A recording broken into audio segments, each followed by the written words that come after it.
নমস্কাৰ আৰু সকলোকে পুনৰবাৰ ডিকে মাইণ্ডৰ অন্য এটা ৰাতিপুৱাৰ ধামাকাদাৰ খবৰলৈ স্বাগতম জনাইছো।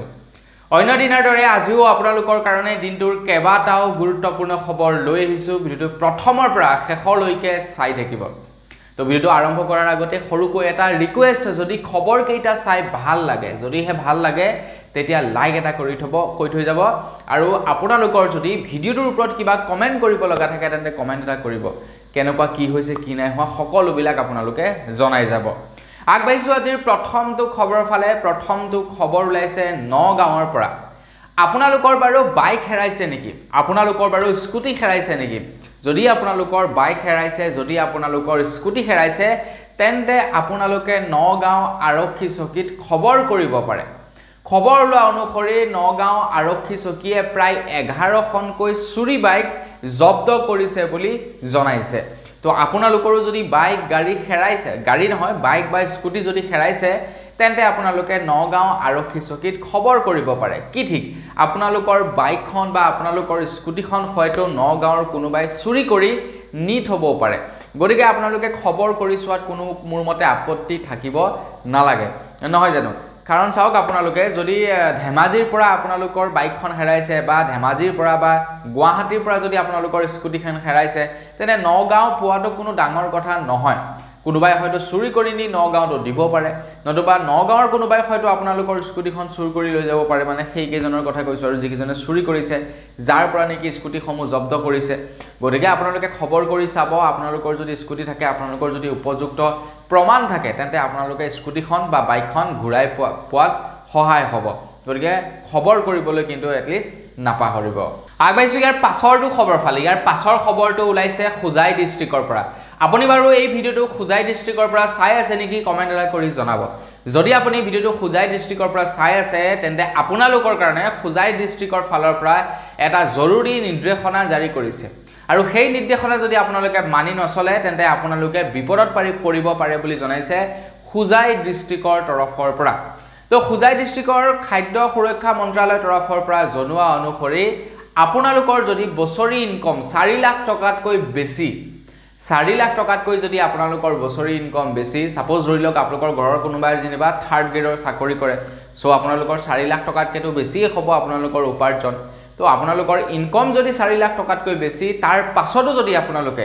ৰেচন কাৰ্ড লৈ থৈছে, তেন্তে শীঘ্ৰেই আপোনালোকে কি কৰক, হোজাই ডিষ্ট্ৰিক্টৰ খাদ্য সুৰক্ষা সঞ্চালকৰ অফিচত আপোনালোকে আপোনালোকৰ ৰেচন কাৰ্ডখন সাৰেণ্ডাৰ কৰক। নতুবা আপোনালোকৰ গাঁৱৰ যিজন নেকি কণ্ট্ৰলৰ দোকানী থাকিব,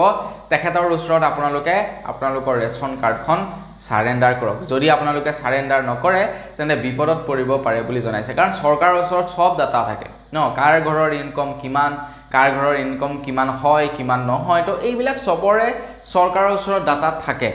সাপোজ যেনিবা আপোনালোকে চাকৰি কৰে, আপোনালোকে যেনিবা এজন টিচাৰৰ চাকৰি কৰে, তো আপোনালোকৰ বছৰি ইনকমটো 4 লাখতকৈ বেছি ন। বা আপোনালোকে যেনিবা কিবা এটা প্ৰাইভেট জব কৰে, য'ত নেকি আপোনালোকৰ চেলেৰি যথেষ্ট পৰিমাণৰ ভাল, তো আপোনালোকে 4 লাখ টকাতকৈ বেছি পায় চেলেৰি।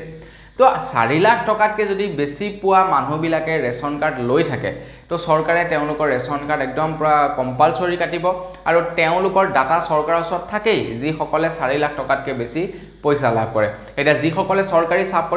চাকৰি কৰে, তেওঁলোকৰ ডাটাটো চৰকাৰৰ ওচৰত ডাইৰেক্টলি থাকে। আৰু যিসকলে নেকি চৰকাৰী চাকৰি নকৰে, প্ৰাইভেট ছেক্টৰত চাকৰি কৰে, তো তেওঁলোকৰ EPF-ৰ একাউণ্ট থাকে। আৰু EPF-ৰ একাউণ্ট ক'ত থাকে? চৰকাৰী অফিচতে। আৰু তেওঁলোকৰ ডাটাবেছো কি হৈ থাকে? চৰকাৰৰ ওচৰত অলৰেডি জমা হৈ থাকে। গতিকে চৰকাৰে যদি বিচাৰে, আপোনালোকৰ সমস্ত ডাটা উলিয়াই ল'ব পাৰে। গতিকে আপোনালোকে পৰাপক্ষত কি কৰিব, যদি আপোনালোকৰ 4 লাখ টকাতকৈ ইনকম বেছি, আপোনালোকে ছাবমিট কৰি দিব আপোনালোকৰ ৰেচন কাৰ্ডখন। এতিয়া এই জাননীটো কেৱল হোজাই ডিষ্ট্ৰিক্টৰ বাবেহে, বেলেগৰ কাৰণে জাননী জাৰি কৰা নাই। তো আপুনি যদি হোজাই ডিষ্ট্ৰিক্টৰ, তেন্তে আপুনি সাৰেণ্ডাৰ কৰক। বাকী ডিষ্ট্ৰিক্টৰ যিবিলাক মানুহ আছে, তেওঁলোকৰ কাৰণে কিন্তু এইটো জাননী নহয়। তো আপোনালোকৰ তাতো তেনেকুৱা কোনোবা আছে নেকি 4 লাখ টকাতকৈ ইনকম বেছি কিন্তু তেওঁলোকে ৰেচন লাভ কৰি আছে? কমেণ্ট কৰি জনাব। আগবাঢ়িছোঁ ইয়াৰ পাছৰটো খবৰ ফালে। ইয়াৰ পাছৰ খবৰটো ওলাইছে নলবাৰীৰ পৰা। ইয়াৰ পাছৰ খবৰটো নলবাৰীবাসীৰ কাৰণে এটা খুবেই গুৰুত্বপূৰ্ণ খবৰ ওলাইছে।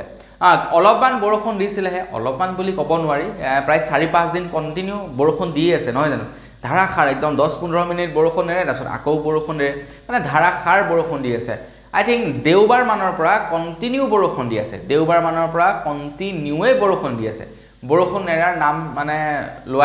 নেৰাই হৈছে তো বৰষুণৰ ফলত এনেকুৱা নেৰা নেপেৰা বৰষুণৰ ফলত অসমৰ বিভিন্ন স্থানত বানপানীৰ সমস্যাই দেখা দিছে বানপানীৰ সৃষ্টি হৈছে বহুতো জায়গাত বানপানী হৈছে বহুতো জায়গাত হোৱা নাই কিন্তু বহুতো জায়গাত ম্যাক্সিমাম জায়গাত বানপানীৰ সৃষ্টি হৈছে আমাৰ ইফালেও মানে অলপ চলপ পানী হৈছে একেবাৰে নোহোৱা নহয় আমি যেহেতু উজনি অসমৰ তো আমাৰ ইয়াত বানপানীটো প্ৰায় হয় আৰু কিন্তু এইবাৰ বৰ বেছি বানপানী হোৱা নাই আমাৰ ইয়াত প্ৰাকৃতিক বানপানী হয় আৰু আপোনাৰ আপাৰ আসাম লোৱাৰ আসাম সাইডে কৃত্ৰিম বানপানী হয় মানুহে সৃষ্টি কৰা বানপানী কিন্তু আমাৰ আপাৰ আসাম সাইডে আকৌ প্ৰকৃতিয়ে সৃষ্টি কৰে বানপানী দুইটাৰ মাজত কিন্তু অলপমান পাৰ্থক্য আছে বাৰু যি কি নহওক খবৰ ওলাইছে নলবাৰীবাসীৰ কাৰণে তো নলবাৰীৰ বাবে কেইটামান নম্বৰ জাৰি কৰিছে আপোনালোকৰ তাতো যদি বানপানী হয় তেন্তে আপোনালোকে সেই নম্বৰ কেইটাত কল কৰি আপোনালোকে সহায় ল'ব পাৰে নম্বৰ কেইটা জনাই দিছো আপোনালোকে টুকি ৰাখক তাৰ আগতে কিন্তু আপোনালোকে লাইক এটা কৰি লওক আপোনালোকৰ কাৰণে ইমান এটা প্ৰয়োজনীয় খবৰ দিয়াৰ কাৰণে নাম্বাৰ কেইটা হৈছে এটা হৈছে 1077 অন্য এটা হৈছে 0362422019 এই নাম্বাৰ কেইটা আপোনালোকে সেভ কৰি ৰাখক আপোনালোকে যদি বানপানীৰ সমস্যাত ভোগে বিশেষকৈ নলবাৰীবাসীৰ কাৰণে এই নাম্বাৰ কেইটা তো আপোনালোকে যদি বানপানীৰ সমস্যাত ভোগে তো আপোনালোকে এই নাম্বাৰ কেইটাত হোৱাটসঅ্যাপ কৰিব পাৰিব নতুবা আপোনালোকে ডাইৰেক্টলি কল কৰিও আপোনালোকে সুবিধা ল'ব পাৰিব আগবাইছো ইয়াৰ পাছৰটো খবৰ ফালে ইয়াৰ পাছৰ খবৰটো ওলাইছে ৰিয়ান পৰাগৰ ওপৰত এতিয়া ৰিয়ান পৰাগ মানে আৰু এটা বিতৰ্ক বুলি ক'ব পাৰি বৰ্তমান সিচুৱেশনটো এনেকুৱা হৈ গৈছে ৰিয়ান পৰাগ মানে আৰু বিতৰ্ক আজিৰ পৰা কিছুদিন পূৰ্বে ৰিয়ান পৰাগে ট্ৰলৰ সন্মুখীন হ'ব লগা হৈছিল ৰিয়ান পৰাগে এটা লাইভ পডকাষ্ট নহয় এটা লাইভ কৰি আছিল তো লাইভ কৰি থকাৰ সময়তে ৰিয়ান পৰাগে তেখেতৰ হোৱাটসঅ্যাপৰ হিষ্ট্ৰী দেখাই দিয়ে মানে সৰি ইউটিউবৰ সাৰ্চ হিষ্ট্ৰী দেখাই দিয়ে আৰু সাৰ্চ হিষ্ট্ৰীত মানে এনেকুৱা কিছুমান বস্তু সাৰ্চ কৰিছিল যিবিলাকৰ ফলত গোটেই মানে ভাৰতবৰ্ষতে ৰিয়ান পৰাগ ট্ৰল হ'ব লগা হৈছিল তাৰ পাছতে আকৌ ৰিয়ান পৰাগে এতিয়া ট্ৰলৰ সন্মুখীন হ'ব লগা হৈছে অন্য এটা কাৰণত ৰিয়ান পৰাগক সোধা হৈছিল টি20 বিশ্বকাপৰ বিষয়ে এতিয়া ৰিসেন্টলি যিনিকি টি20 ওয়াৰ্ল্ড কাপ হৈ আছে তো তাৰ সন্দৰ্ভত ৰিয়ান পৰাগক সোধা হৈছিল তেতিয়া ৰিয়ান পৰাগে এনেকুৱা এটা উত্তৰ দিছে যাৰ কাৰণে নেকি ৰিয়ান পৰাগ এতিয়া গোটেই ভাৰতবৰ্ষৰ মানুহৰ ওচৰতে ট্ৰলৰ সন্মুখীন হ'ব লগা হৈছে এতিয়া ৰিয়ান পৰাগে নো ডাউট এইবাৰ আইপিএল খুব ভাল খেলিছে একদম খুব সুন্দৰ আইপিএল খেলিছে ইয়াৰ আগৰ বছৰলৈকে ৰিয়ান পৰাগক বহুতে ভাল পোৱা নাছিল ৰিয়ান পৰাগৰ এটা এক্সট্ৰা এটিটিউড আছে যিটোৰ কাৰণে ভাল পোৱা নাছিল কাৰণ সেই এটিটিউড লৈ যিটো নেকি খেলে তো সেই খেলটো মানে মেচ নকৰে এটা বিৰাট কোহলিৰ যিটো নেকি এটিটিউড তো সেই এটিটিউড মতে বিৰাট কোহলিয়ে সেই তেনেকুৱা ধৰণৰ খেল খেলে তো সেই কাৰণে বিৰাট কোহলিক একসেপ্ট কৰে কিন্তু ৰিয়ান পৰাগে যিটো নেকি এটিটিউড লৈ আছিল সেই মতে হি খেলা নাছিল যাৰ কাৰণে নেকি ৰিয়ান পৰাগক ট্ৰল কৰিছিল বহু লোকে ইনফ্যাক্ট আমাৰ অসমৰ বহু মানুহেও ভাল পোৱা নাছিল ৰিয়ান পৰাগক কিন্তু এইবাৰ যেনেকুৱা ধৰণৰ খেল খেলিলে ন তো প্ৰত্যেকৰে মানে ভাল পাবলৈ ললে ৰিয়ান পৰাগক সবে ভাল পায় খুব ভাল খেলিছে ৰিয়ান পৰাগে এটা খবৰটো হৈ গৈছে ৰিয়ান পৰাগক যেতিয়া নেকি ওয়াৰ্ল্ড কাপৰ বিষয়ে সোধা হ'ল তেতিয়া ৰিয়ান পৰাগে কৈছে যে মই ওয়াৰ্ল্ড কাপ খেল নাচাওঁ মানে ওয়াৰ্ল্ড কাপ বুলি নহয় টিম ইণ্ডিয়াৰ খেল মই নাচাওঁ যেতিয়া মই নিজে খেলিম তো তেতিয়া মই খেল চাম গতিকে নহলে মই খেল নাচাওঁ আৰু এই মন্তব্যটো কৰাৰ পাছতে ৰিয়ান পৰাগে এতিয়া ট্ৰলৰ সন্মুখীন হ'ব লগা হৈছে গোটেই ভাৰতবাসীৰ সন্মুখত এতিয়া ৰিয়ান পৰাগ যেহেতু এজন আপোনাৰ ইণ্ডিয়াৰ প্লেয়াৰ তো তেখেত অসমৰ পৰা বিলংছ কৰে কিন্তু অসমৰ প্লেয়াৰ নহয় তেখেত গোটেই ভাৰতবৰ্ষৰ এজন প্লেয়াৰ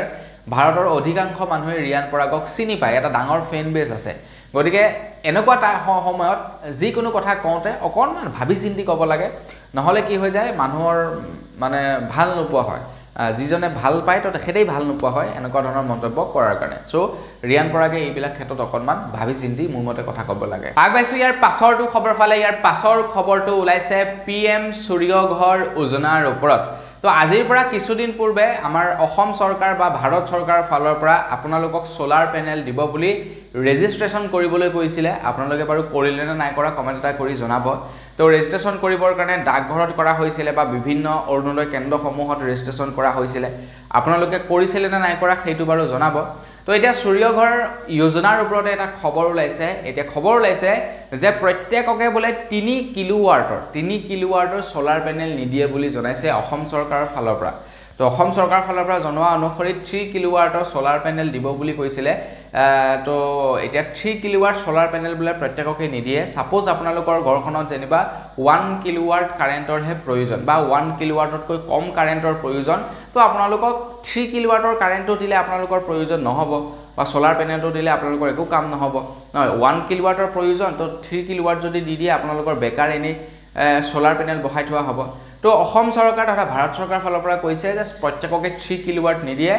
যাৰ যিমান প্ৰয়োজন সিমানটো দিব এটা যাৰ যিমান প্ৰয়োজন সেইটো কেনেকৈ গম পাব তো আপোনালোকৰ কাৰণে নতুনকৈ এখন ফৰ্ম মুকলি কৰা হৈছে তো সেই ফৰ্মখন আপোনালোকে ফিলআপ কৰিব লাগিব তাত আপোনালোকে সকলোবিলাক ডিটেইলছ দিব লাগিব যে আপোনালোকৰ ঘৰত কিমান কিলোৱাট বৰ্তমান কাৰেণ্ট ইউজ হৈ আছে তো সেই অনুপাতে আপোনালোকক দিয়া হ'ব সোলাৰ পেনেল বা আপোনালোকৰ ঘৰৰ ছালখন বা আপোনালোকৰ ঘৰৰ টিংপাত কিমান বহল কিমান উচ্চতা কিমান ডাঙৰ তো সেইবিলাক আপোনালোকে দিব লাগিব তো তেতিয়া সেই অনুপাতে আপোনালোকক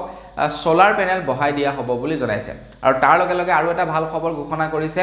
কৈছে যে আপোনালোকৰ ঘৰত যিমানখিনি কাৰেণ্ট ইউজ হয় তো হয়তো হলে বাকি যিমানখিনি কাৰেণ্ট বাঢ়ি যায় তো সেইখিনি আপোনালোকে বিক্ৰী কৰিব পাৰিব এতিয়া এপিডিসিএল তো তেওঁলোকে আপোনালোকৰ পৰা কাৰেণ্ট কিনি ল'ব বুলি জনাইছে তো তাৰ বাবদ আপোনালোকে পইচাও লাভ কৰি থাকিব আগবাইছো ইয়াৰ পাছৰটো খবৰ ফালে ইয়াৰ পাছৰ খবৰটো ওলাইছে গাঁও পঞ্চায়তৰ নিৰ্বাচন তো এইটো হৈছে জুন মাহ নৱেম্বৰ মাহৰ শেষৰ ফালে গাঁও পঞ্চায়তৰ নিৰ্বাচন আয়োজিত কৰা হ'ব বা গাঁও পঞ্চায়তৰ নিৰ্বাচন হ'ব তো আপোনালোকেও নিশ্চয় চাগে কিবা কিবি ভাবিছে নি বাৰু যে কাক দিম ভোট কাক নিদিম বা আপোনালোকৰ তাতে হয়তো এতিয়া কথা বতৰা চলি গৈছে যে কোনে টিকট পাব কোনে টিকট নাপাব আজিকালি গাঁও পঞ্চায়তৰ ইলেকশ্যন বিলাকো একদম হেভি লেভেলত হয়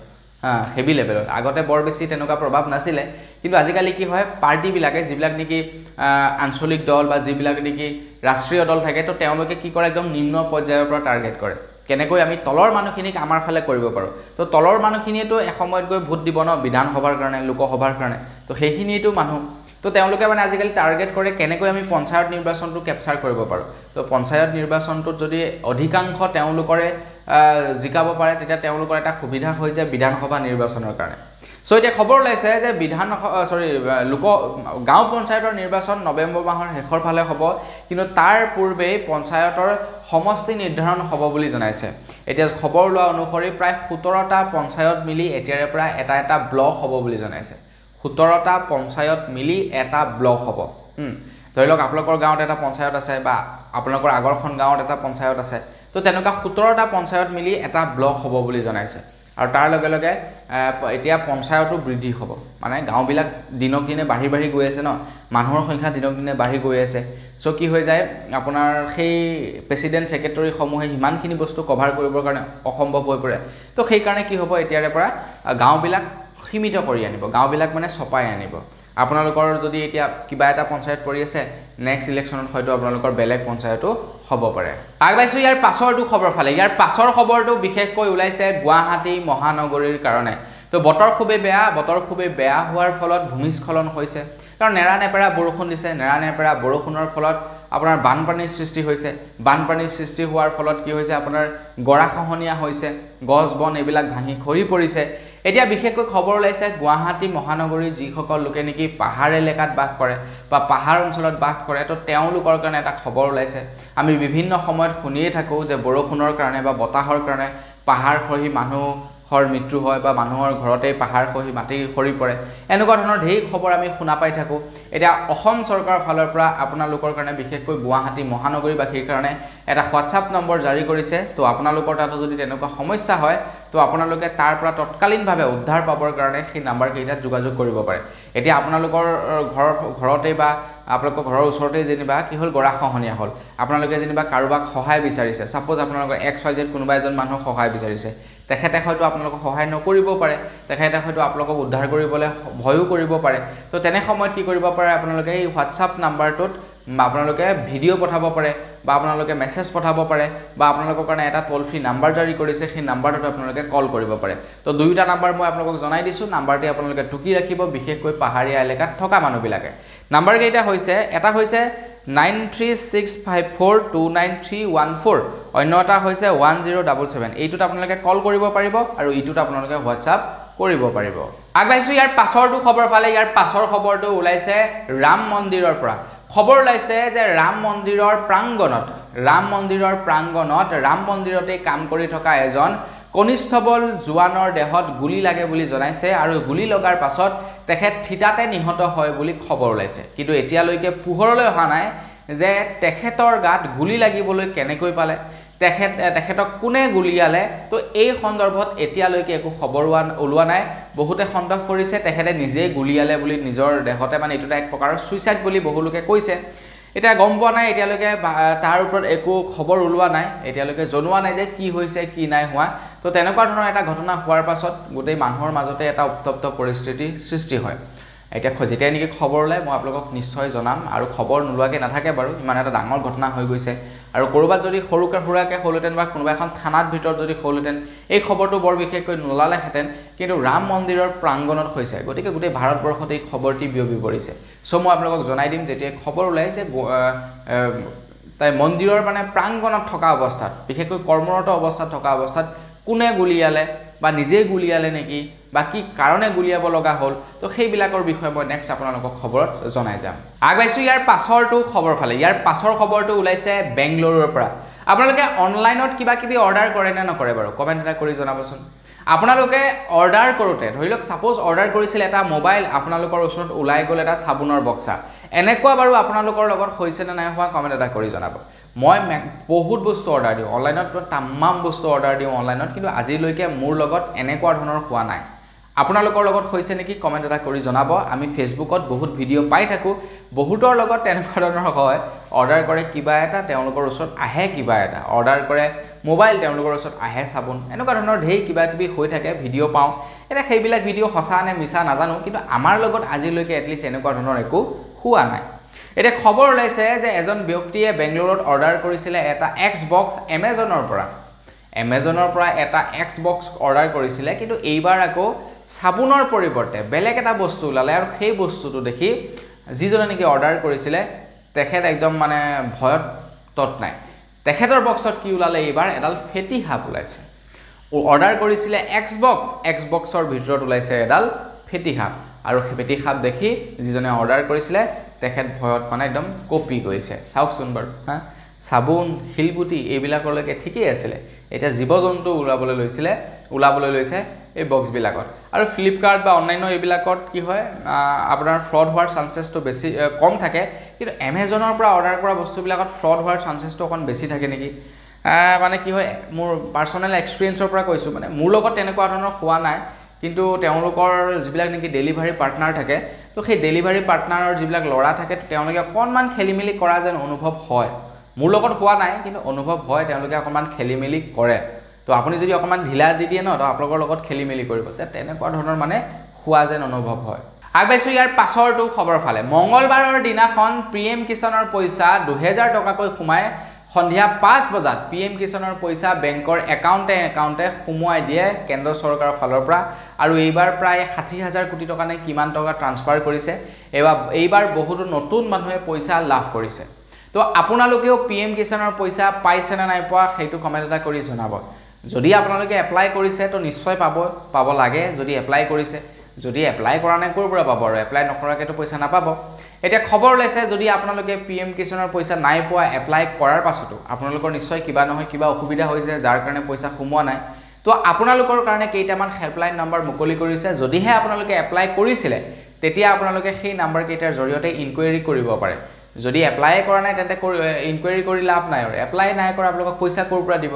যদি এপ্লাই কৰিছিলে তেতিয়াহে আপোনালোকে ইনকুৱাৰী কৰক যদি আপোনালোকৰ পইচা সোমোৱা নাই বা সোমাইছে নে নাই সোমোৱা সেইটো যদি গম পোৱা নাই তেন্তে আপোনালোকে ইনকুৱাৰী কৰিব পাৰে তো নাম্বাৰ কেইটা কৈ দিছোঁ টুকি ৰাখিব নাম্বাৰ কেইটা হৈছে প্ৰথমটো হৈ গ'ল 155261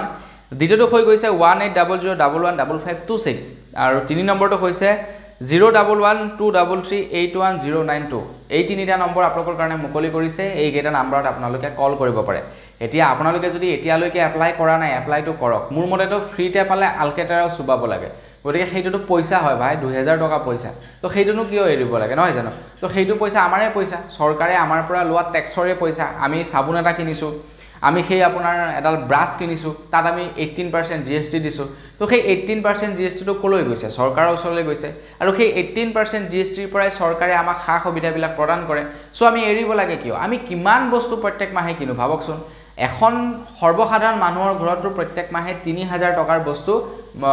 ক্ৰয় কৰিব লগা হয় একেবাৰে সৰ্বসাধাৰণ মানুহ যেনিবা একেবাৰে যেনে তেনে চলে তো তেওঁলোকেও হয়তো প্ৰত্যেক মাহে 3000 টকাৰ মানৰ বজাৰ কৰি পেলাই ইটো হিতুকে ধৰি 3000 মান টকাৰ তেওঁলোকৰ বজাৰ হৈ যায় গতিকে 3000 যদি আমি 18% GST দিওঁ মানে আমি খত 18 টকা মানে হাজাৰত আমি 180 টকাকৈ GST দিওঁ গতিকে 3000 টকাত আমাৰ GST কিমান হ'ব আপোনালোকে নিজে ক্যালকুলেট কৰক আৰু প্ৰত্যেক মাহে যদি আমাৰ হিমানটো মিনিমাম ধৰি লওক বজাৰ হয় তো বছৰেকত আমি কিমান GST দিওঁ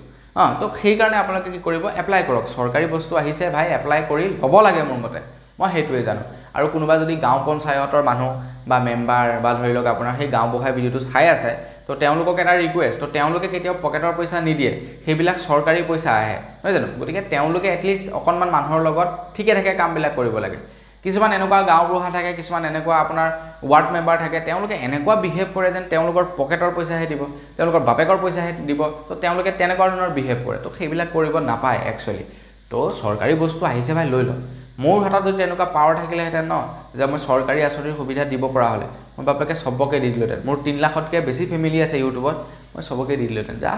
ল'ব লাগে আৰু মোৰ কি যায় সৰকাৰহে যাব গ'লে তো সেনেকুৱা ধৰণৰ কথা আগবাইছোঁ ইয়াৰ পাছৰটো খবৰ ফালে ইয়াৰ পাছৰ খবৰটো ওলাইছে কৰিমগঞ্জৰ বদৰপুৰৰ পৰা ওলাইছে ইয়াৰ পাছৰটো খবৰ মই আপোনালোকক জনাইছোঁ অসমৰ বিভিন্ন স্থানত এতিয়া নেৰানেপেৰা বৰষুণ দিছে যাৰ ফলত নেকি বানপানী হৈছে ভূমিস্খলন হৈছে মানুহ সমস্যাত ভুগিছে এতিয়া বিৰাটে এটা দুখদায়ক খবৰ ওলাইছে কৰিমগঞ্জৰ পৰা যে কৰিমগঞ্জত মাটি খহি এঘৰ মানুহৰ মৃত্যু হয় বুলি খবৰ ওলাইছে খবৰ লোৱা অনুসৰি ভয়ংকৰ ভূমিস্খলনৰ ফলত এটা পৰিয়ালৰ 5জন লোক মৃত্যুৰ মুখত পৰে বুলি জনাইছে আব্দুল কৰিমৰ পত্নী জীয়ৰী নাতিসহ তেওঁলোকৰ প্ৰায় 5জন লোক ভূমিস্খলনৰ ফলত মৃত্যু হয় মানে পাহাৰ চাগে খহি চাগে তেওঁলোকৰ ঘৰৰ ওপৰতে পৰিলে তো তাৰ ফলত কি হয় গোটেই কেইজন একেলগতে মৃত্যু খাবতি লয় সো আপোনালোকৰো যদি তেনেকুৱা ধৰণৰ কিবা সমস্যা হয় ধৰি লওক আপোনালোকৰ ঘৰৰ ওচৰত দেখা পাইছে যে ভূমিস্খলন হৈছে কিবা হৈছে আপোনালোক যেনিবা নদী কাষৰীয়া মানুহ তো আপোনালোকে পৰাপক্ষত মই যিকেইটা নেকি ইয়াৰ আগত নম্বৰ দিলোঁ তো সেইকেইটাত আপোনালোকে যোগাযোগ কৰিব আগবাইছোঁ ইয়াৰ পাছৰটো খবৰ ফালে এইবাৰ মানে এই 2024 চনৰ যি নেকি নিটৰ এইবাৰ ৰিজাল্ট ঘোষণা কৰিলে নিটৰ ৰিজাল্টৰ ওপৰত এইবাৰ এটা বিৰাটে সাংঘাতিক খবৰ ওলাইছিলে আপোনালোকক মই প্ৰত্যেকটো খবৰতে জনাই আহিছোঁ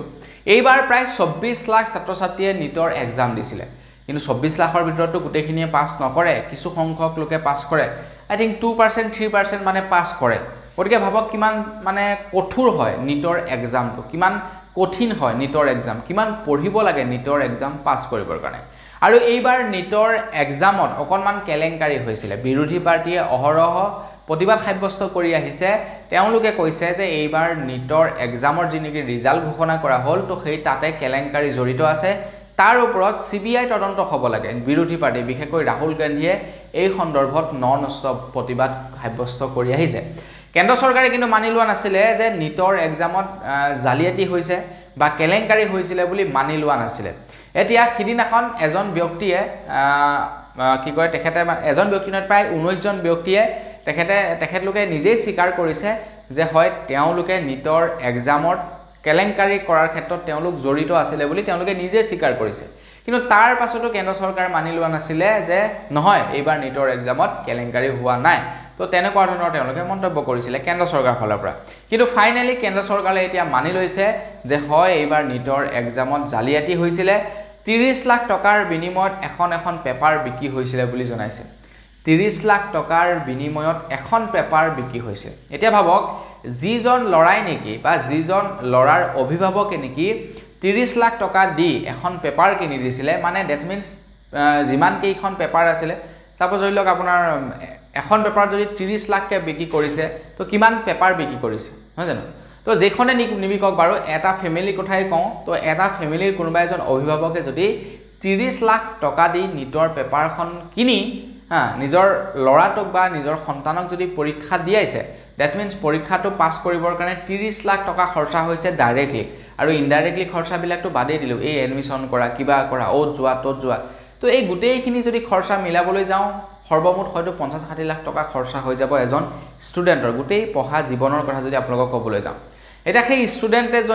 জনে যেতিয়া নেকি কিবা এটা অফিচাৰ হ'ব তো তেখেতৰ পইচাখিনি ৰিকভাৰ কৰিব লাগিব হয় না বাৰু হয় না নহয় তো সেই তেওঁৰ নিচিনা মানে ষ্টুডেণ্টবিলাকে কি কৰে লাষ্টত গৈ দুৰ্নীতি কৰে ঘুষখোৰ অফিচাৰবিলাক যে হয় তো সেই তেনেকুৱা ধৰণৰ ল'ৰা ছোৱালীবিলাকে গৈ ঘুষখোৰ অফিচাৰ হয় এতিয়া যিবিলাকে নেকি আমাৰ অসমত এই ৰিসেন্টলি যিবিলাকে চাকৰি পাইছে চতুৰ্থ বৰ্গৰ বা তৃতীয় বৰ্গৰ বা যিবিলাকে পুলিচৰ চাকৰি পাইছে তো তেওঁলোকে এক টকাও পইচা নিদিয়াকে চাকৰি পাইছে গতিকে তেওঁলোকে যেতিয়া নেকি কিবা এটা কেছ হাতত পাব তেওঁলোকে মোৰ বিশ্বাস তেওঁলোকে এক টকাও পইচা হয়তো নলব মানুহৰ পৰা কাৰণ তেওঁলোকে পইচা নিদিয়াকৈ ভাই চাকৰি পাইছে গতিকে তেওঁলোকৰ কোনো পইচা পাতি খৰচা হোৱা নাই তেওঁলোক বহুত লাকি আৰু তেওঁলোকে নিশ্চয় এক টকাও ঘুষ নাখাব তেওঁলোকে তেনেকৈ মানুহক কাম কৰি দিব কিন্তু যিজনে নেকি এখন পেপাৰৰ বিনিময়ত 30 লাখ টকা ঘুষ দিছে গতিকে সেই ব্যক্তিজনেতো ভাই আৰু একদম ঘুষ খাবই খাব একদম ঘুষখোৰ অফিচাৰ হ'ব তো তাৰ ফলত কি হয় গোটেই দেশখন বৰবাদ হৈ যায় এতিয়া ফাইনালি কেন্দ্ৰ চৰকাৰ ফালৰ পৰা মানি লৈছে যে 30 লাখ টকাৰ বিনিময়ত এখন পেপাৰ বিক্ৰী কৰিছিলে গতিকে ভাবক কিমান ডাঙৰ এটা ঘোটালা ৰাহুল গান্ধীয়েতো কৈছিলে এইটো 6 কোটি টকাৰ এটা ঘোটালা বুলি কিন্তু যি দেখিছো এইটো 6 কোটি টকাৰ কেৱল ঘোটালা নহয় তাতকে ডাঙৰ ঘোটালা এইটো আগবাইছো ইয়াৰ পাছৰটো খবৰ ফালে ইয়াৰ পাছৰ খবৰটো ওলাইছে চাইনাৰ পৰা আজিৰ পৰা আপোনাৰ 1.5 মাহ পূৰ্বে মানে ধৰি লওক আপোনাৰ T20 ওয়াৰ্ল্ড কাপ আৰম্ভ হোৱাৰ আগত আমেৰিকাৰ পৰা এটা খবৰ ওলাইছিলে যে আমেৰিকাই প্ৰায় এমাহ 100 দিনত নে কিমান দিনত মানে প্ৰায় 3 মাহ দিনত তেওঁলোকে 3টা নে 4টা ক্ৰিকেট ষ্টেডিয়াম বনাই পেলাইছিলে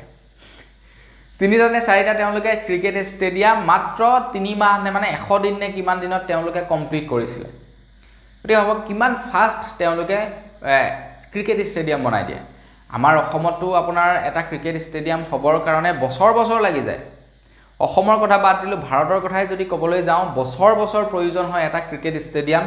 হৈ উঠিবৰ কাৰণে হা তো আজিৰ পৰা 5 বছৰ মান আগৰে পৰা আমি লখিমপুৰত এটা ষ্টেডিয়াম হৈ আছে ক্ৰিকেট ষ্টেডিয়াম তো সেইটো হে তেনেকৈ কনষ্ট্ৰাকচনৰ কাম চলি থকা দেখা পাই আহিছে 5 বছৰ মান হৈ গ'ল চাগে আই থিংক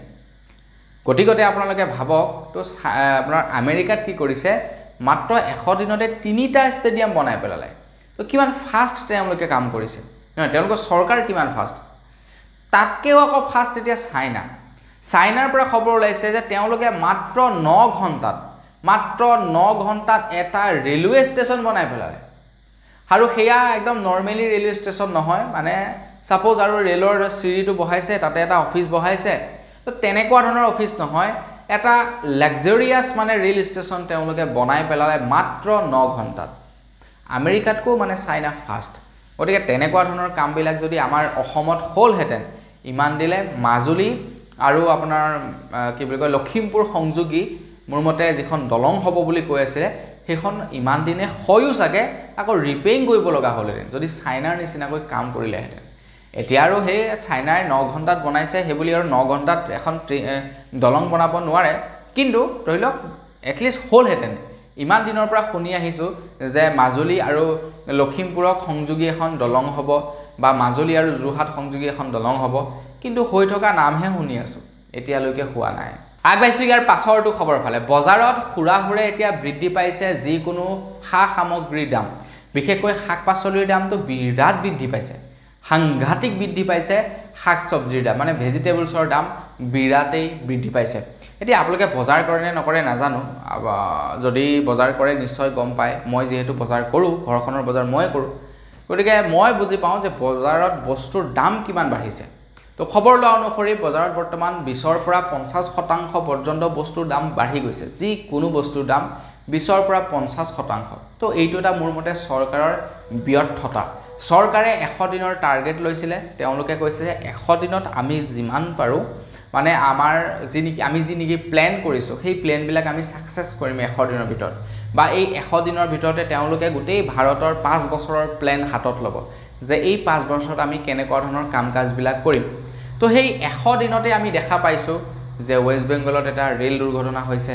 নিটৰ এক্সামৰ পেপাৰ ফাদিল হৈছে তাৰ পাছতে আপোনাৰ দেখা পাইছো বস্তুৰ দাম খুৰাহুৰে বৃদ্ধি পাইছে তো সৰকাৰৰ এইটোটা মোৰ মতে ব্যৰ্থতা বুলি ক'ব লাগিব কেন্দ্ৰ সৰকাৰৰ এইটোটা ব্যৰ্থতা আগবাইছো ইয়াৰ পাছৰটো খবৰ ফালে ইয়াৰ পাছৰ খবৰটো ওলাইছে এনআৰসিৰ ওপৰত আপোনালোকে বাৰু এনআৰসিৰ কাৰণে দৌৰাদৌৰি কৰিছিল না নাই কৰা কমেন্ট এটা কৰি জনাব আপোনালোকে বিশ্বাস কৰক এনআৰসিৰ কাৰণে বাকি মানুহবিলাকে যিমান দৌৰাদৌৰি কৰিছিল নহয় মই আকৌ সেই সময়ত ইমান দৌৰাদৌৰি কৰা নাছিলো আমাক এখন ফৰ্ম দি থৈ গ'ল, আমি ফৰ্মখন ফিল আপ কৰিলোঁ, জমা দি দিলোঁ, বছ হৈ গ'ল, আমাৰ NRCত নাম আহি গ'ল। কিন্তু বহু লোকক দেখা পাইছোঁ আপোনাৰ লেগেচি বিচাৰি গৈছে, কিবা বিচাৰি গৈছে, ইটো কৰিছে সিটো কৰিছে, তেওঁলোকৰ মানে অৱস্থা কাহিল হৈ গৈছে। বহু লোকৰতো নামেই নাহিলে NRCত নাম নহাৰ কাৰণে তেওঁলোকে এতিয়া ডিটেনশ্যন কেম্পত থাকিব লগা হৈছে বহু লোক, কাৰণ তেওঁলোক বিদেশী, NRCত যিহেতু নাম অহা নাই। এতিয়া NRCৰ পাছতে কা আহি গ'ল, তো কাখন অহাৰ লগে লগে কি হ'ল, NRCৰ প্ৰায় মূল্য নাইকিয়া নিচিনা হ'ল। NRCখনত যি নেকি আমি দৌৰা দৌৰি কৰিলোঁ সেয়া প্ৰায় মিছা প্ৰমাণিত হ'ল, কাৰণ এতিয়া কাৰ যিবিলাক নেকি ধৰি লওক আপোনাৰ যিটো মানে নিয়ম, তো সেই নিয়ম অনুযায়ী NRCৰ বৰ বিশেষ কাম নাই। এটা খবৰ ওলাইছে NRCৰ কেলেংকাৰী হৈছিলে, সেই বিষয়ে আপোনালোকে নিশ্চয় জানে। তো বিৰোধী পাৰ্টিও কৈ থাকে, বিৰোধী পক্ষও কৈ থাকে, বা যাৰ চৰকাৰ আছে তেওঁলোকেও কৈ থাকে NRCৰ সময়ত কেলেংকাৰী হৈছিলে, কেলেংকাৰী হৈছে। এতিয়া NRCৰ যি নেকি কেলেংকাৰী হৈছিলে, তো NRCৰ কেলেংকাৰীত প্ৰত্যক্ষ হস্তক্ষেপ বিচাৰিছে নৰেন্দ্ৰ মোদী ডাঙৰীয়াৰ, আৰু তেখেতলৈ এখন পত্ৰ প্ৰেৰণ কৰিছে NRCৰ প্ৰাক্তন ৰাজ্যিক সমন্বয় হিতেশ দেৱ শৰ্মাদেৱে। তেখেতে মানে প্ৰত্যক্ষ হস্তক্ষেপ বিচাৰিছে যে ইয়াৰ ওপৰত উচিত তদন্ত হ'ব লাগে। এতিয়া NRCত কি হৈছিলে, মানে সাংঘাতিক পৰিমাণে বিত্তীয় কেলেংকাৰী হৈছিলে বুলি জনাইছে। এতিয়া NRCত আকৌ কেনেকুৱা ধৰণৰ কেলেংকাৰী, ছাপ'জ যেনিবা আপুনি NRCৰ অফিচাৰ আছিলে, তো কোনোবা এটা বিদেশী পাৰ্টীয়ে যেনিবা অসমত স্থান লৈ আছে, বা আমাৰ ভাৰতবৰ্ষত যেনিবা আছিলে কোনোবা এজন বিদেশী মানুহ, তো তেখেতক কৈছে তুমি 1 কোটি টকা দিয়া, তোমাৰ নাম আমি NRCত সন্নিৱিষ্ট কৰি দিম, তুমি নাগৰিকত্ব লাভ কৰি যাবা। তো তেনেকুৱা ধৰণৰ মানে পইচাৰ কেলেংকাৰী হৈছিলে বুলি জনাইছে NRCৰ সময়ত। এতিয়া ইয়াৰ উচিত তদন্ত বিচৰা হৈছে, তো কি হয় দেখা যাওক। আৰু আগবাঢ়িছোঁ ইয়াৰ পাছৰটো খবৰ ফালে। ইয়াৰ পাছৰ খবৰটো ওলাইছে বেংগলোৰৰ পৰা। বেংগলোৰৰ এজন ডক্টৰে এজন ৰোগীক বচাবৰ কাৰণে 3 কিলোমিটাৰ দৌৰি হস্পিটেল পালেগৈ। এতিয়া বেংগলোৰ বা হায়দৰাবাদ এই স্থানবিলাকত কি হয়, যেতিয়া নেকি ট্ৰেফিক জাম লাগে ন, বৰ সাংঘাতিক ৰকমে লাগে, আৰু সেই ট্ৰেফিক জাম কিমান দেৰি থাকিব সেইটো কোনেও ক'ব নোৱাৰে, আৰু কিমান দীঘলীয়া ট্ৰেফিক জাম লাগে সেইটো কোনেও ক'ব নোৱাৰে। এতিয়া আমাৰ অসমত বেছিতকৈ বেছি ট্ৰেফিক জাম হ'লে আধা ঘণ্টা, 45 মিনিট, 1 ঘণ্টা তেনেকুৱা হ'ব পাৰে। কিন্তু বেংগলোৰ, হায়দৰাবাদ, মুম্বাই, দিল্লী এইবিলাকৰ যদি কেনেবাকৈ একবাৰ ট্ৰেফিক জাম লাগিবলৈ হয় ন, মানে বহুত ঘণ্টা জোৰা এটা প্ৰচেছত ট্ৰেফিক জাম লাগি যায়। এতিয়া এজন ডক্টৰে কি হৈ গ'ল, ট্ৰেফিক জামত ফচি গ'ল। এতিয়া তেখেতে গৈ পাবগৈ লাগে হস্পিটেল। যদি তেখেতে হস্পিটেল নাপায়গৈ, ৰোগীজন নাবাচিব, কাৰণ তেখেতে অস্ত্ৰোপচাৰ মানে অপাৰেশ্যন কৰিব লাগে সেই ৰোগীজনৰ। তেখেতে কি কৰিলে, তেখেতে গাড়ী সেই তাতেই এৰিলে, ট্ৰেফিক জামতে তেখেতে গাড়ী এৰিলে। ট্ৰেফিক জামৰ পৰা দৌৰি দৌৰি গৈ হস্পিটেল পাইছে। হস্পিটেল পোৱাৰ পাছত সেই ৰোগীজনৰ অস্ত্ৰোপচাৰ কৰিছে, আৰু তাৰ পাছত ৰোগীজন ভাল হৈছে বা ৰোগীজন সুস্থ হৈছে। তো এনেকুৱা এজন মোৰ মতে ডক্টৰৰ কাৰণে একদম এটা বিগ চেলিউট। আপোনালোকেও এটা লাইক কৰি থৈ যাব এনেকুৱা এজন ডক্টৰৰ কাৰণে। কিন্তু আমাৰ অসমত আকৌ তাৰ বিপৰীত বস্তুটো দেখা পোৱা যায়। আমাৰ অসমৰ একাংশ ডক্টৰ বুলি কৈছোঁ, সকলোকে কোৱা নাই, সেইটো কিন্তু মনত ৰাখিব, সকলোৱে বেয়া পাব নালাগে। কিছুমান এনেকুৱা ডক্টৰ আছে যিবিলাক ডক্টৰ একেজনেই চিকিৎসা তেখেতে সেইটোৱে চিকিৎসা কৰে। ছাপ'জ কোনোবা এজন যেনিবা চাইল্ডৰ ডক্টৰ, তো তেখেতে চৰকাৰী হস্পিটেলতো সেই চিলড্ৰেনৰে চিকিৎসা কৰে, প্ৰাইভেটতো তেখেতে সেই চিলড্ৰেনৰে চিকিৎসা কৰে। ডক্টৰ সেই একেজনেই, তেখেতৰ ডিগ্ৰীও সেই একেটাই। যেতিয়া আপুনি আপোনাৰ ঘৰৰ ল'ৰাটো বা ছোৱালীজনীক চৰকাৰী হস্পিটেলত দেখাবলৈ যাব, সেই একেজন ডক্টৰে আপোনালোকৰ লগত তই মই কৰি বৰ বেয়া বিহেভ কৰে। আপোনালোকক আনকি তেখেতলোকে চুইও নাচায়, ভালকৈ নোচোৱাকৈ কি হৈছে আমুক এইটো আনি পিনি খাবা, তো তেনেকুৱা ধৰণৰ তেওঁলোকে কৰে। কিন্তু সেই একেজন ডক্টৰকে আপোনালোকে যেতিয়া 500 টকা এটা দি প্ৰাইভেট এখন আপোনাৰ চেম্বাৰত গৈ দেখাবলৈ যাব, তেতিয়া আপোনাৰ লগত কি মিঠা মিঠা কথা, কেনেকুৱা উপদেশ দিব, কেনেকুৱা ভাল চিকিৎসা কৰিব, আপোনাৰ লগত উপদেশ দিব, এইটো কৰিবা, সেইটো কৰিবা, একদম ভাল বিহেভ। তো এইবিলাক দেখা পোৱা যায় আমাৰ অসমত। কিন্তু ভাবক বাহিৰৰ ডক্টৰবিলাক চাওক, ভাই জামত ফচি আছে, তেখেতে যদি ক'ব পাৰিলেহেঁতেন যে মই জামত ফচি আছোঁ, মই এতিয়া যাব নোৱাৰোঁ, তোমালোকে কি কৰা। কিন্তু নহয়, ডক্টৰজনে কৈছে যে মোক ভগৱানে এটা শক্তি দিছে, এটা মোক জ্ঞান দিছে, আৰু সেই জ্ঞানৰ ফলত মই এজন মানুহক বচাবগৈ লাগিব। আৰু তেখেতে 3 কিলোমিটাৰ দৌৰি গৈ ৰোগীজনক বচাইছে। তো এইবিলাক ডক্টৰৰ কাৰণে মোৰ মতে এটা বিগ চেলিউট হ'ব লাগে। আনকি এনেকুৱা ডক্টৰবিলাকক মোৰ মতে পুৰস্কৃত কৰিব লাগে অসম বা ভাৰত চৰকাৰৰ ফালৰ পৰা। আগবাঢ়িছোঁ ইয়াৰ পাছৰটো খবৰ ফালে। ইয়াৰ পাছৰ খবৰটো ওলাইছে মক্কাৰ পৰা। খবৰ ওলাইছে হজ যাত্ৰীসকলৰ কাৰণে। আপোনালোকৰ ঘৰৰো হয়তো কোনোবা হজলৈ যাত্ৰা কৰিছে, আপোনালোকৰ ওচৰে পাজৰে কোনোবাই হয়তো হজলৈ যাত্ৰা কৰিছে। বিশেষকৈ মুছলমান ধৰ্মৰ যিসকল লোক থাকে তেওঁলোকে হজলৈ যায়, হিন্দু ধৰ্মৰ মানুহ বাৰু হজলৈ নাযায়। এটা খবৰ ওলাইছে যে হজ যাত্ৰী প্ৰায় 550 জনৰ মৃত্যু হয় বুলি জনাইছে। হজলৈ যাত্ৰা কৰা প্ৰায় 550 জন লোকৰ মৃত্যু হয় আৰু আমাৰ অসমৰো 5 জন লোকৰ মৃত্যু হয় বুলি জনাইছে। মক্কাত বোলে সৰ্বাধিক 52 ডিগ্ৰী সেলসিয়াছ পাইছিলেগৈ উচ্চতা আৰু যাৰ ফলতে নেকি মৃত্যু হৈ 550 জন ব্যক্তিৰ। মানে কি হৈ যায় তাতে মানে হাজাৰ হাজাৰ লাখ লাখ মানুহ যায়, লাখ লাখ ভক্ত যায়। তো তাতে কি হৈ যায় আপোনাৰ গৰম, আকৌ এফালে হুলস্থুল না, তো এইবিলাকৰ ফলত কি হৈ যায়, কাৰণ হজলৈ ষ্ট্ৰং মানুহ বৰ বিশেষ নাযায়তো, অলপমান বৃদ্ধ মানুহবিলাক যায়। গতিকে তেওঁলোকৰ কি হয় প্ৰব্লেম ধেই থাকে, তেওঁলোকৰ বেমাৰ আজাৰ ধেই থাকে। তো তেনেকুৱা ধৰণৰ প্ৰায় 550 জনৰ মৃত্যু হৈছে। আগবাঢ়িছোঁ একেবাৰে শেষৰটি খবৰ ফালে। একেবাৰে শেষৰ খবৰটি ওলাইছে এইবাৰ যিসকলে নেকি মেট্ৰিক পাছ কৰিছে ছাত্ৰী, তো তেওঁলোকৰ কাৰণে এটা ভাল খবৰ ওলাইছে। এইবাৰ যিসকলে মেট্ৰিক পাছ কৰিছে বিশেষকৈ ছাত্ৰীসকলক জানেই মইনা নিযুত আঁচনিৰ অধীনত পইচা প্ৰদান কৰা হ'ব প্ৰত্যেক মাহে মাহে। ছোৱালীবিলাকে হয়তো নিশ্চয় জানে। এটা খবৰ ওলাইছে যে অহা মাহৰ 1 তাৰিখৰ পৰা মানে জুলাই মাহৰ 1 তাৰিখৰ পৰা মইনা নিযুত আঁচনিৰ ফৰ্ম বিতৰণ কৰা হ'ব বুলি জনাইছে। সো আপুনিও যদি পঢ়ি আছে, আপুনিও যদি ধৰি লওক মানে মেট্ৰিক পাছ কৰিছে, তো আপোনালোকেও লাভ কৰিব মইনা নিযুত আঁচনিৰ পইচা। মেট্ৰিক পাছ কৰা সকলে 1000 টকা, ডিগ্ৰী পাছ হায়াৰ ছেকেণ্ডেৰীত পঢ়ি থকা সকলে 1250 টকা, 1200 টকা, ডিগ্ৰীত পঢ়ি থকা হ'লে 2500 টকা, এনেকৈ আৰু পইচা দিব প্ৰত্যেক মাহে মাহে। সো আপোনালোকেও লাভ কৰিব। কিন্তু বিয়া পতা, প্ৰাইভেট স্কুলত পঢ়া বা ধনী হওক, যিসকল নেকি ধনী, তো তেওঁলোকে নাপাব বুলি জনাইছে। বা ধৰি লওক আপোনাৰ এই কিবা কিবি আৰু মন্ত্ৰী MLA সন্তান, তো তেওঁলোকে নাপাব। তো বন্ধু বান্ধৱীসকল, বছ আজিৰ ভিডিঅ' জনাবলগীয়া খবৰ ইমানেই আছিলে। খবৰকেইটা জানি কেনেকুৱা লাগিলে কমেণ্ট কৰি জনাব। যদি ভাল লাগিলে লাইক এটা কৰিবলৈ নাপাহৰিব। চেনেল যদি ছাবস্ক্ৰাইব কৰা নাই ছাবস্ক্ৰাইবটো কৰি ল'ব। পুনৰ এটা ভিডিঅ' লগ কৰাৰ খাতিৰ বিদায় মাগিছোঁ। ধন্যবাদ। জয় অসম।